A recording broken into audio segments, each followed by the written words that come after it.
So this is a bit of an autobiographical piece that looks at my almost 55 years of contact with the RCAF or the Air Element or the Air Force small a, small f, because it's morphed over time, and that's a good thing. But it has left me at certain moments uncertain of whether I loved it or was it perhaps only just ambivalent about what the Air Force had to offer me.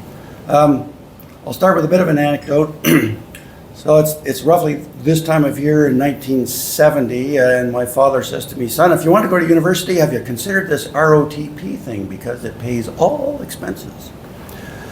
And I thought, okay, I guess I'll give it a try. I went to the recruiting center. They said, yeah, your marks look good, blah, blah, blah. What would you like to do when you get into the military? And I said, darned if I know. I was really looking for a free education. And that came, but it came with strings.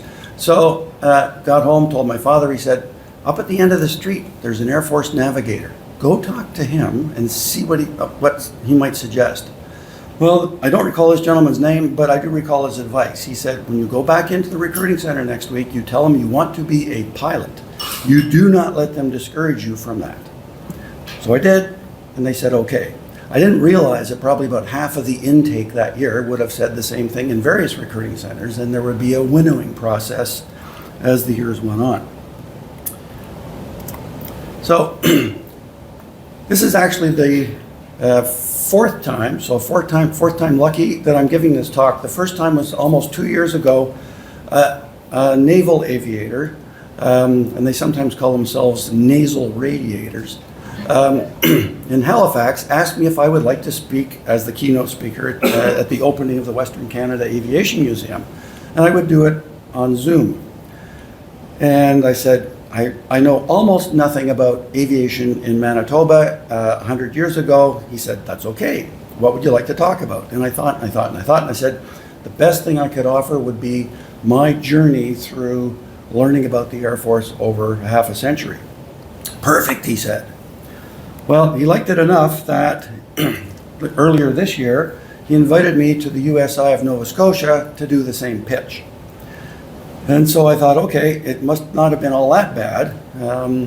So off I went, and I spoke to a group of about 15 people, mostly serving or retired military, including one Lieutenant General Larry Ashley, who had commanded the Air Force and was himself a nasal radiator.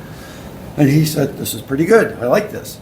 A couple of weeks ago, I went to the Maritime Air Veterans Association in Ottawa and spoke to them, tailoring it a bit to naval aviation.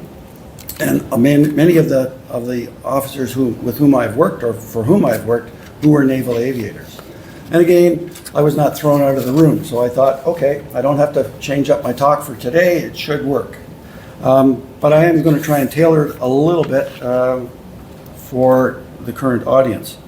So, what I want to talk about is my experience over these last 50 years of discovering, largely for myself, how the Air Force has thought, worked, fought over the last 100 years. And I certainly would have preferred if I had had some of that wisdom, some of that experience taught to me, offered to me by the Air Force, but that hasn't always been the case. And so that's kind of my theme. Not really sure where I'm going. Seem to be going in good directions, but not always certain.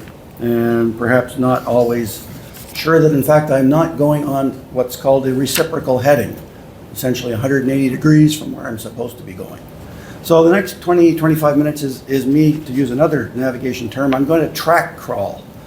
I kind of know where I'm going, but the wind and other things, maybe something that looks interesting, are going to divert me off the straight line, but I hope to get to the end with you still on board. So I finished RMC, and off I went to flying training. I learned about flying, and I learned how to fly, but I didn't learn a whole lot about the Air Force over the span of a couple of summers and about a year of constant flying training. Intriguingly, when I started at Portage La Prairie at 3 CFFTS, Canadian Forces Flying Training School, flying the Musketeer, The first 2 weeks that we were there, we went through something called the Air Operations Branch Orientation. Couldn't even call ourselves the Air Force in 1973. It was the Air Operations Branch. Well, that was a series of lectures, some on personal security, some on marching, this sort of thing. But we also did 2 cultural trips from Portage la Prairie into Winnipeg. We did 2 brewery tours. I didn't realize at the time that that was actually part of the Air Force culture. Maybe something I should have known about, certainly something I experienced later, and later I came to understand why perhaps booze was the drug of choice of many aircrew. Anyway, I survived all that. Only tried to kill myself or my instructor 3 or 4 times, and then ended up at 408 Squadron as a young officer. I quickly was appointed the Squadron Historical Officer, and I had essentially an empty ramp, a blank canvas. The CO came to me and said, I've looked at the 35 millimeter slide presentation that we have. It's atrocious. I need something better, and I need it as quickly as possible. And I thought, okay, is that all I do as Squadron Historical Officer? Oh, there's this annual historical report. And I looked at the last couple of years' worth, and I thought, there's really not a lot here. Like, there's 3 pages. It meets the minimum standard directed by National Defense Headquarters, but it doesn't, I couldn't pick that up and tell you what the squadron did, who was in it, et cetera, et cetera. So, having an interest in aviation at this point, by virtue of building plastic model kits as a kid, I started to flesh out the report. I put in all the officers on squadron and who had come and who had left, and all the aircraft that we had, because some are transferred in and some are transferred out, and the major activities that we had taken part of. So the first year out, that seemed to be okay, but then something got in the way to divert me and everybody else as I was starting to think about the second annual report. And this was the Russian satellite Cosmos 954 coming to rest in the Arctic in late January, early February of 1978. Well, good thing for us, we were just coming off a winter exercise in Shiloh, Manitoba. We knew how to camp. Air Force people camp, they don't go to the field. We knew how to do that at minus 40. It was cold, but we could survive that. The rest of the Air Force was maybe not quite so worldly wise. They were used to operating from main operating bases. Perfectly normal if that's your job. So it was very much a learning experience for the whole Air Force. That's me, by the way, the guy on the right-hand side of the top right slide, and that's the airplane that we flew to a place about an hour's flying time from the nearest community where some Inuit hunters had found these massive ice cubes, probably about the size of one of these insets and from floor to ceiling, that hadn't been there a few days before. So it turned out it was a natural phenomenon where the lake had frozen to such an extent that it popped up these blocks of ice. But we didn't know that. We thought it could be radioactive stuff. And it was on the track of the re-entry debris. Well, as I say, the Air Force didn't know all that much about how to do this because there was no history of this period. Not that anyone could find. There was only one book written immediately after. It was called Up Morning Light by a fellow by the name of Leo Heaps.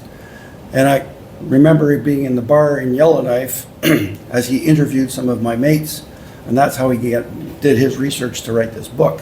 It wasn't the book here, the book that came out 40 years after the event almost. Which did look in a serious way at Canada's northern experience. Had we known about that, that's a 408 Squadron Lancaster doing mapping and charting, perhaps we would have had a better sense of how to navigate in the north. We would have had a better sense of how to operate on snow and ice at minus 40. But we didn't.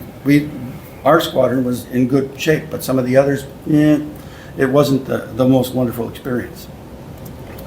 Back in my squadron historian's job, again, here's another 408 aircraft, the Hampton flying suitcase. I'm not sure if that's a 408 Halifax.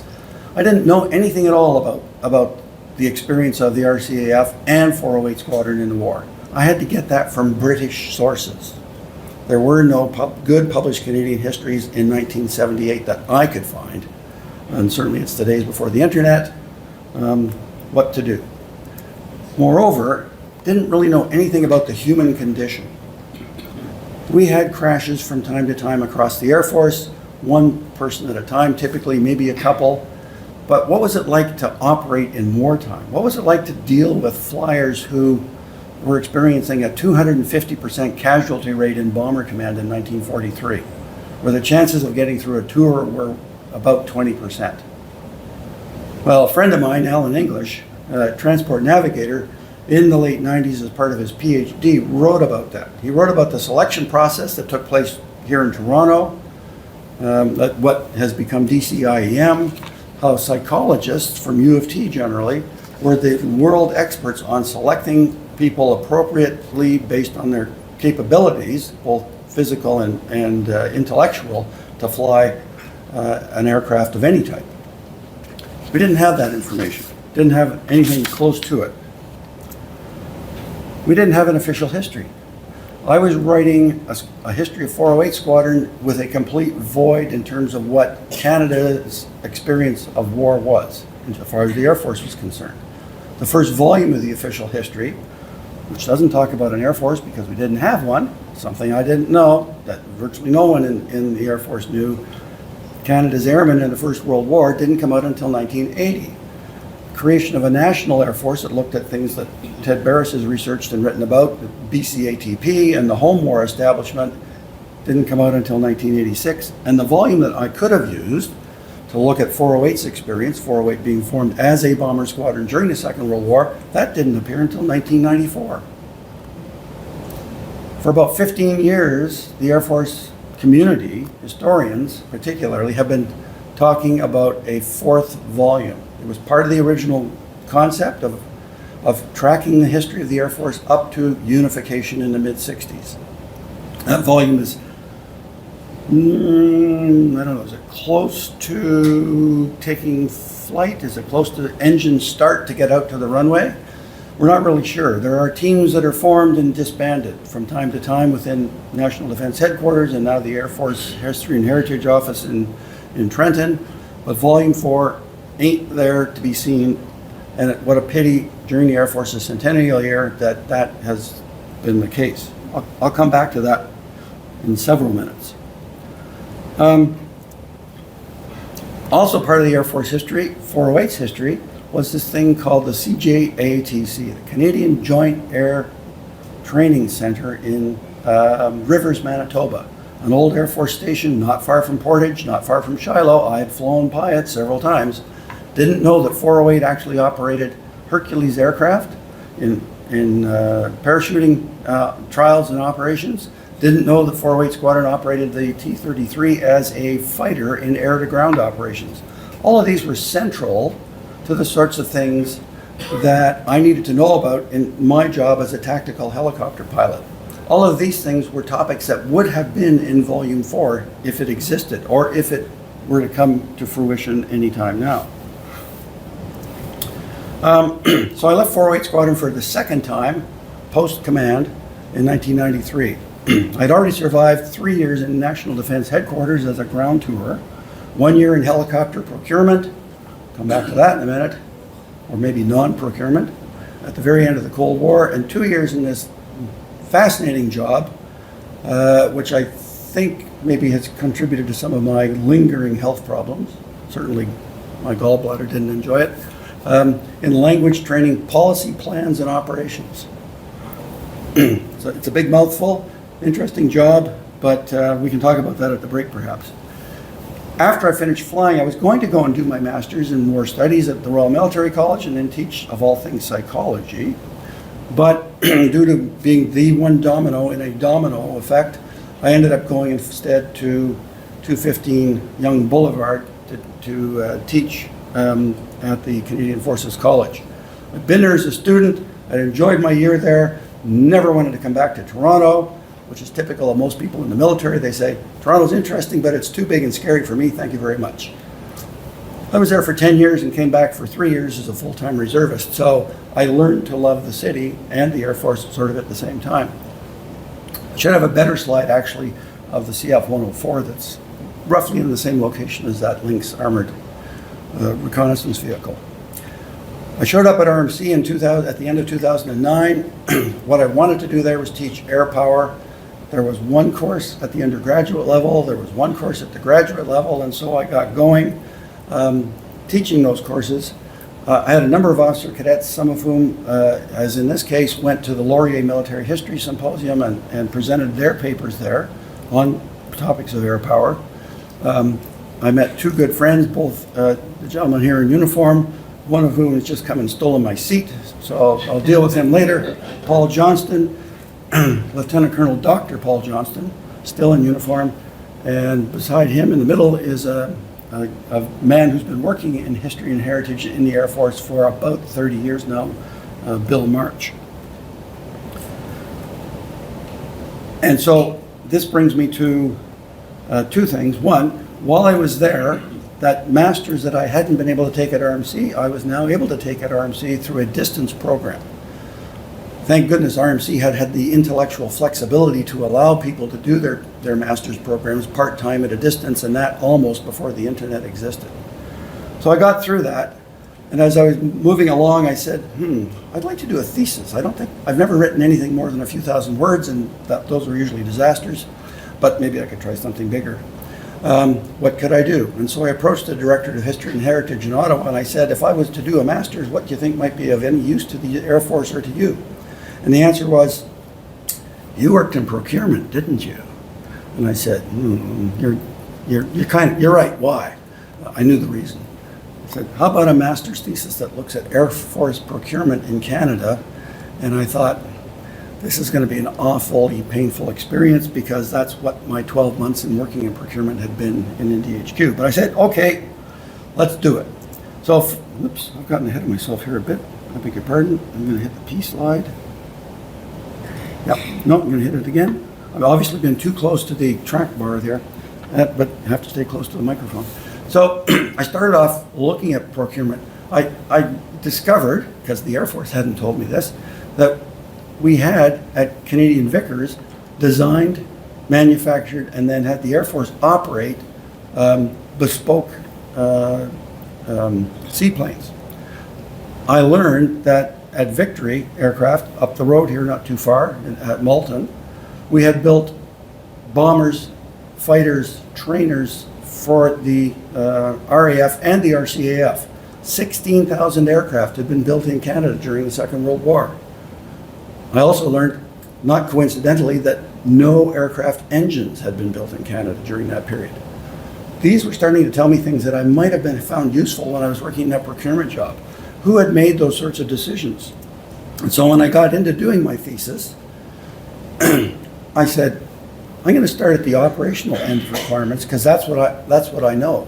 But I quickly discovered that that's at the bottom end of a scale of other decisions made at the national level, political national level, sometimes at the alliance level, as to who can build, should build, and does build what aircraft. And so the very successful Sabre and the less successful CF-100, both built in Canada, one under license, one designed and built at Avro, what had been Victory aircraft. These were amazing lessons for me. And I thought, this is the sort of stuff that people working in procurement should know about. People working in defense policy should know about, but there's no history that covers this period. At about the same time as that book came out, another book came out that looked at the very long gestation period of the Sea King replacement. Almost as long as the gestation of the the F-35 decision. So here are people working in procurement, multi-billion-dollar programs, and they're going in and operating more or less by the seat of their pants if they haven't had a chance to look at the historical example and say, oh, okay, I can't tell the people at Western Development to shoo-shoo. I have to actually listen to them. I have to do things. That's what you get for going to your grandson's hockey games and being too spirited. The other thing that came to me later, as I looked at issues of procurement and I looked at the Cold War buildup, was yes, we had put an air division in Europe flying F-86s. Yes, we had contributed to 3 lines of radar, including the McGill fence, designed by scientists at McGill to defend Canada against the Russians coming over the pole. But what we hadn't really thought about very much, and again, it's my good friend Dr. Al English that has done some research, is how did we entice people to go to Europe? how did we entice people to live at these little radar sites? Well, we had to take care of families. And so the picture in the bottom left is the newly retired Chief of the Air Staff, Wilf Curtis, and some Air Force officers in Europe standing outside a permanent married quarter apartment block. I think it's at Zweibrücken in Germany. There's a radar station at Falconbridge. The thing that everybody always thinks about is the radar domes and tracking stuff. But behind is the domestic site. That's where permanent married quarters are built. That's where there's a school, there's a bowling alley, there's a bunch of stuff so that families can go with the service person to those places. Now, when I say service person, I'm not saying serviceman for a very good reason. Right back to 1941, we've had the women's division of the RCAF. How did we bring those people, those women, into the service? How did we use them, more so use than disuse or misuse them in various jobs in the Air Force that men could have done, but there simply weren't enough men? What's that telling us about things like diversity that we've just had this major flare up in, thanks to some neighbors to the south, in Halifax last week, where the whole question of women in combat should be a non sequitur. It should be something that we don't even think about in this country anymore. But it's not just because of the last 10 or 15 years in Afghanistan, it's because of the experience of the Air Force going back decades. How do we think about the representation of various ethnic groups and racial groups? The RCAF has been open to people of any background for decades. So here are lessons that we could learn. Here are things that we could explain to Canadians and to ourselves that we're largely ignorant of. So I guess my sub-theme is Al English is a guy that's had a lot of thinking and doing, and maybe it's because guys who sit in the back seat have time to do that while the pilots are fighting the controls. Al's actually a great guy. He wrote this about 2006, a book about military culture, and while it talks about all the services and it talks about the US and Canadian militaries, when I read this I said, well, I said something else, but I'll keep it clean for the camera. This is something I needed to know decades ago. I needed to know this before I was a CO. I needed to know this before I was a flight commander. I needed to know this very early in my career to understand that there's a culture that we operate within.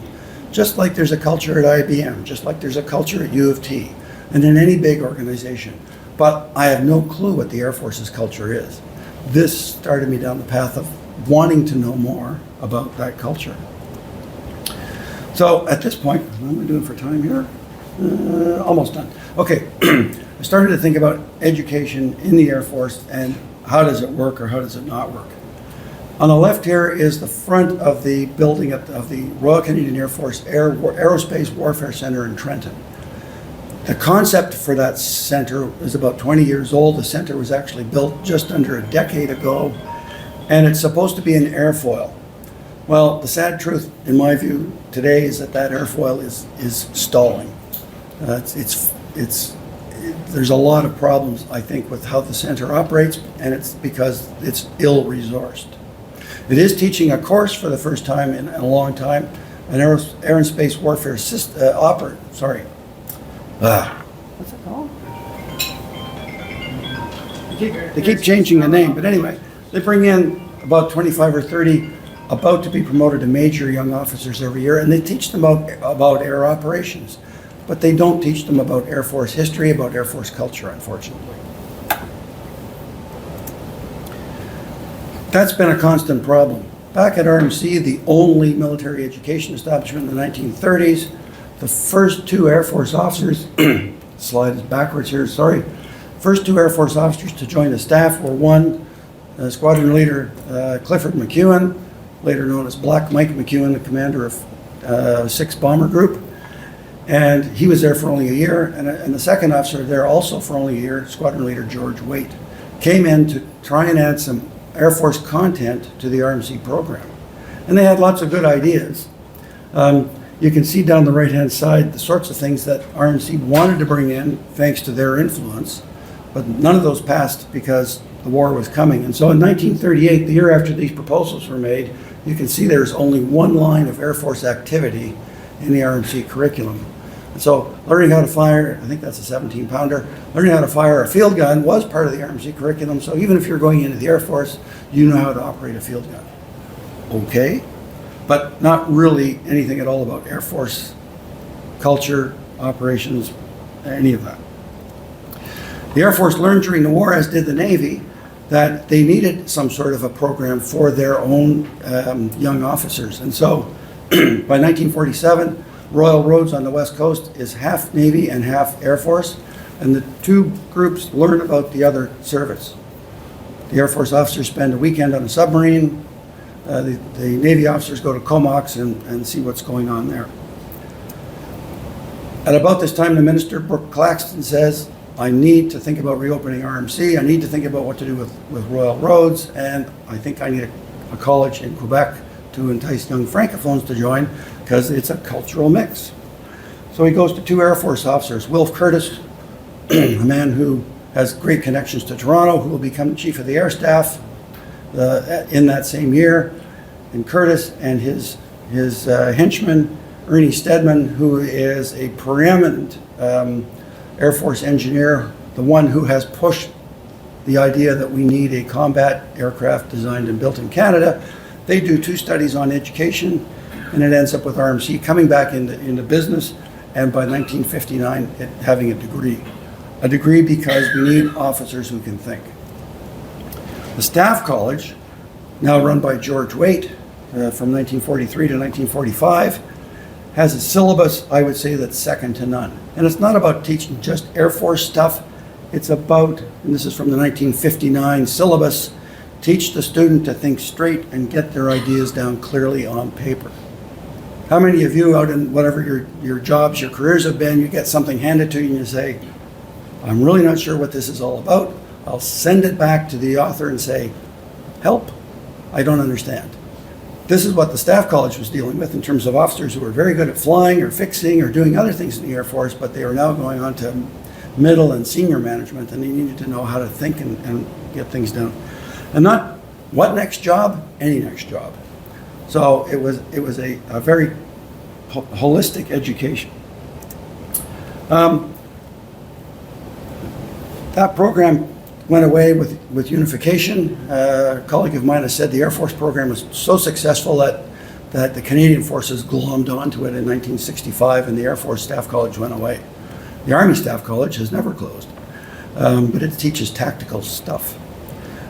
So about 10 years ago, Chief of the Air Staff, Lieutenant General Mike Hood, who some of you may have met, said that he wanted to start creating a pool of Air Force professionals, people who did understand the Air Force and could inform decisions. At that time, he sponsored a conference at RMC where we brought in people from various air forces to look at how they had, what their education philosophies were and what some of their programs were. We have a wonderful presentation from a gentleman from the Royal Australian Air Force Air Power Development Centre that has a staff of 100. Thinking about things Air Force. Our shop down in Trenton could have a staff of 100, but I think it's less than 50 at this point. The cubicles are empty. Anyway, fascinating work. The other thing that Hood wanted to do was create an air power stream within the War Studies program at RMC. And he directed his staff to start selecting officers and posting them to the college. And I and a couple of other people developed courseware that would allow students to focus on the Air Force. Not exclusively, but enough that they would walk away saying, I know how our forces work, think, etc., etc. We got 2 applications in the first 2 years, and then the whole thing died.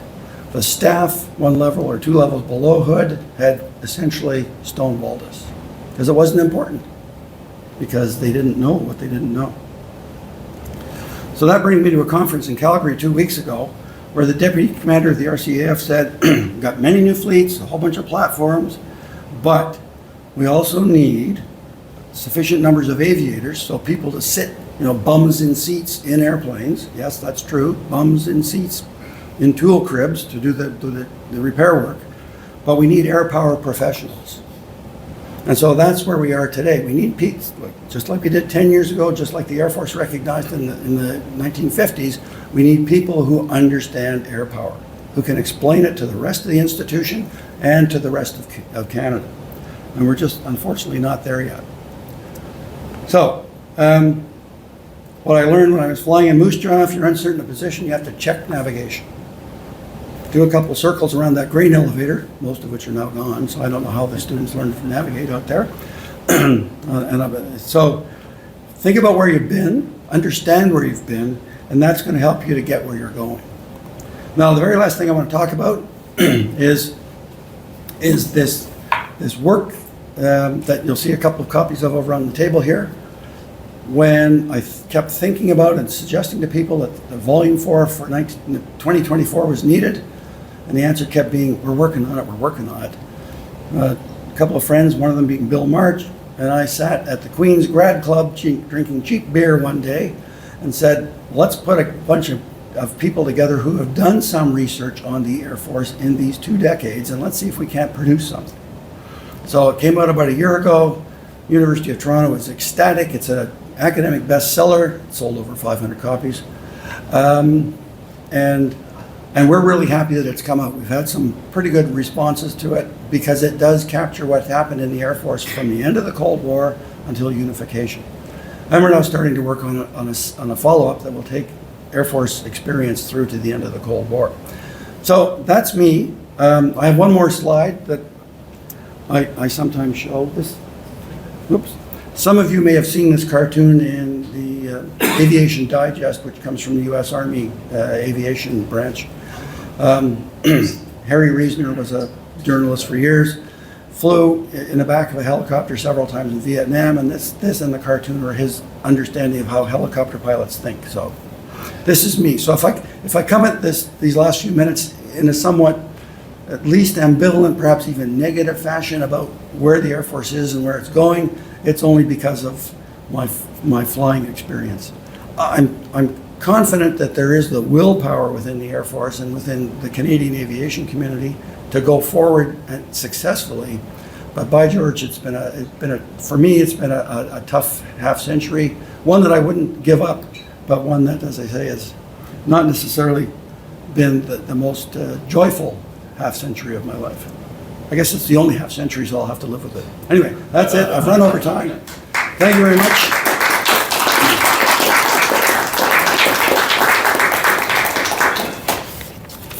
Now we have a couple of minutes. Does anyone have any questions for Randy?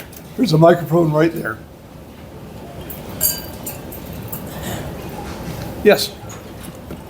Go ahead, Randy. Randy, one of the things that we both learned at the conference at U of C a couple of weeks ago was when we sat with Billy. What was his last name? Flinton. Flinton. Yeah. How he's got the pilots that you talked about there who are looking to the future, the professionals, got one hand in the cockpit or one aspect of their lives in the cockpit and the other one looking forward to the technology. That's really an aspect of flying and the future of protection in the skies over Canada that needs a lot more work too, I think. Yeah, I would say it does. Sorry. The book that sort of got me started in books was the PhD dissertation that I did, where my supervisor, Terry Kopp at Laurier, some of you may know the name or have met Terry, he said, I would like somebody who's in the Air Force, maybe even a pilot, he said, to look at this stuff I've got on Bomber Command operational research. And so I think that's kind of the comparison to what you're saying. I knew enough when I looked at the files to be able to make something of them in terms of distilling conclusions. I was certainly not in Bomber Command. I've never flown in combat like Billy Flynn has, but I could at least attempt those connections. And I think if you look at any profession, you would like the people who are doing medical research to have maybe practiced. You would like people who are coming up with new laws to have perhaps been lawyers or have worked in public policy. So that connection between having flown something and thinking about the technologies that we need, I think is good. If Al English was here, he would say, I don't think it actually has to be someone who's flown. It has to be somebody who understands, can put their minds around the problem and think about the solutions, be they technological or otherwise. Al's a big proponent of not necessarily needing somebody with wings on their chest to be the CO of a unit. And he goes back to the Great War, actually, and he says, the guy, it was always a guy who kind of ran the squadron, wasn't the CO who was out flying. It was the adjutant, it was the old guy, 35, maybe even 40 years old, God forbid, who knew that they needed spare parts, who knew that they needed, you know, the ration tent to be put up again because it blew over the night before, who understood the business and could therefore provide for the necessaries to do the business. I don't know if that answers your question. I kind of talked all around it, I think. Any other questions? Mike? What sort of, don't know if this is on, what sort of support are you getting from the chain of command in the Air Force and Defense Headquarters in the importance of understanding the history and understanding the relevance? So I would invoke Chatham House rules a little bit, although I have no connection to the Department of National Defense nor the RCAF, and say it's somewhere between problematic, accidental, and not really on their radar. There are indeed big problems to solve. History's not one of them, but how many great thinkers have said, if you don't understand your history, you're doomed to repeat it. Now, we're not going to repeat the technological problems because the technologies are different, but we're going to see the same sorts of technological challenges. How did we bring aircraft in 1914? How do we know what the spares ratio was? How do we know what effective training was? And on we go. The one thing that hasn't changed, I argue, in 100 years of flying, military flying, is the human condition. What do I do with the guy or gal who can't go up again? But, you know, do we declare them lack of moral fiber and send them to the kitchens? Or do we find a better way to rehabilitate them or just habilitate them? So it's unfortunate. I proposed at the conference last week, I said, you need to create a cadre of air power professionals who can work at RMC to teach the young folks, who can work at the Staff College, fill in all the empty desks at the Staff College, of which there are some. There's now, for the first time ever, there's an Air Force visiting defense fellow at University of Manitoba. So this is a good thing. We need more of those. At Calgary, where they had the conference. People at Queen's have typically, there are 2 visiting defense fellows at Queen's, they're typically Army officers. Why not Air Force? Why not Navy?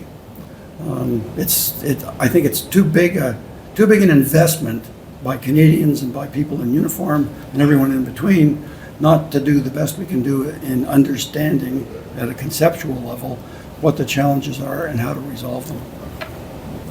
I was working, but it didn't sound.